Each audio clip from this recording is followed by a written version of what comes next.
So I just had an interesting conversation with a Muslim friend of mine, and we were discussing religion. And I told him how I was raised as a Jew, very religiously, and basically at the age of 13, I decided to study all different religions for some reason. It wasn't a school-based thing or anything of the sort. It was more along the lines of curiosity.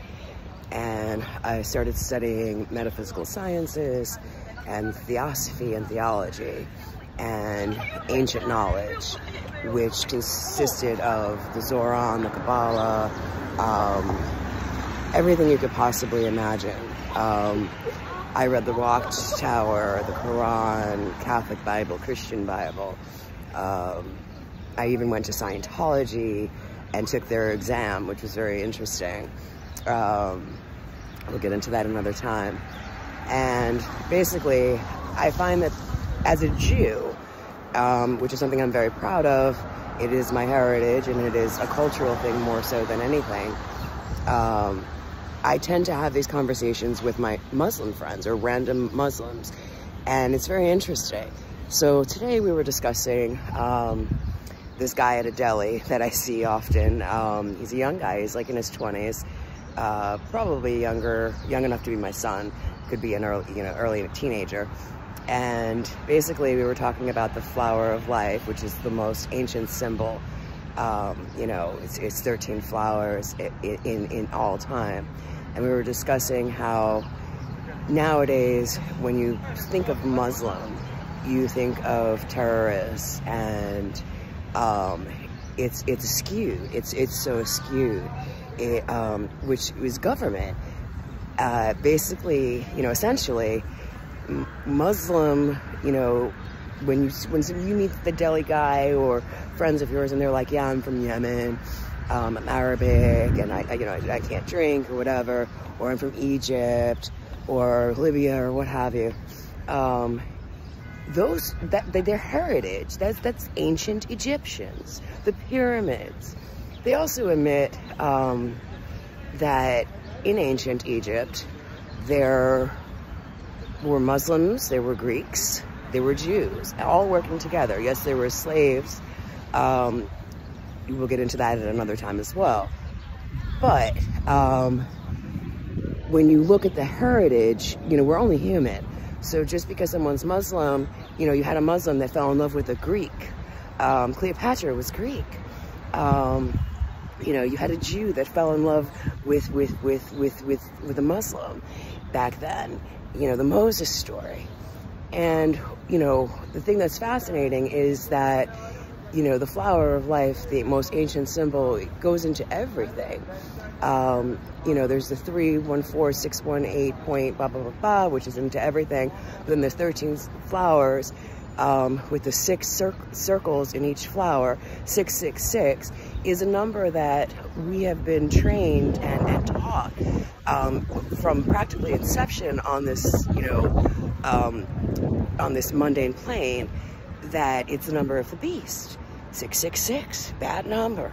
But yet if you really research it, it's the number of man.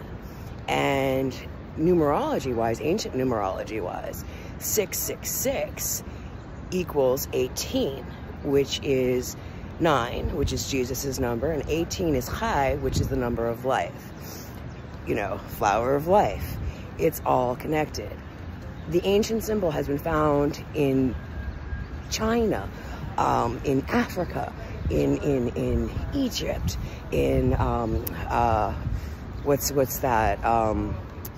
Ethiopia. The caves of Ethiopia are absolutely fascinating. There are things that, for some reason, the government, politics have created to separate the truth and divide us as humans, when the truth of it all is that it's all one. We're all connected. All of us. It's all one.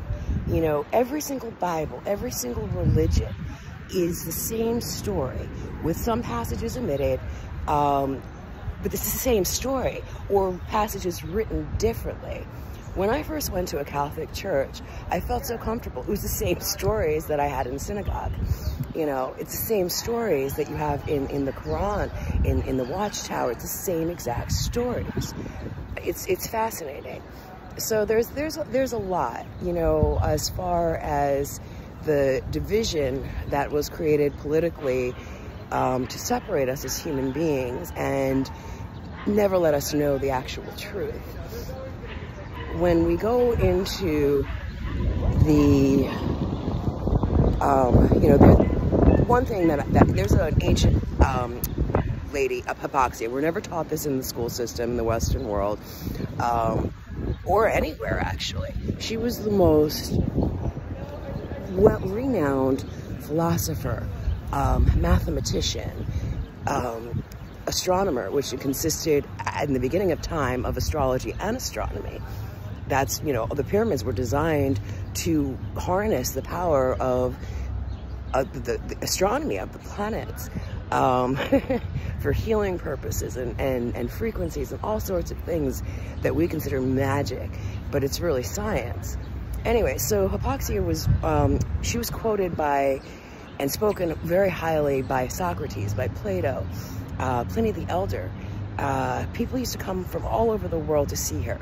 Now, at the inception of the Christian church, what they did was they dragged her out of her house in her 80s and dragged her through the streets and killed her because she wasn't Christian and it was considered a threat. And this is how Christianity started. This is how a lot of religions started, with brutality and murder of some of the greatest minds and greatest people in the world because they didn't adhere to the regimen. Anyway, so we're gonna do more videos like this, and this is just a brief overlay as I'm walking through the park in the rain. But namaste, and God bless you all.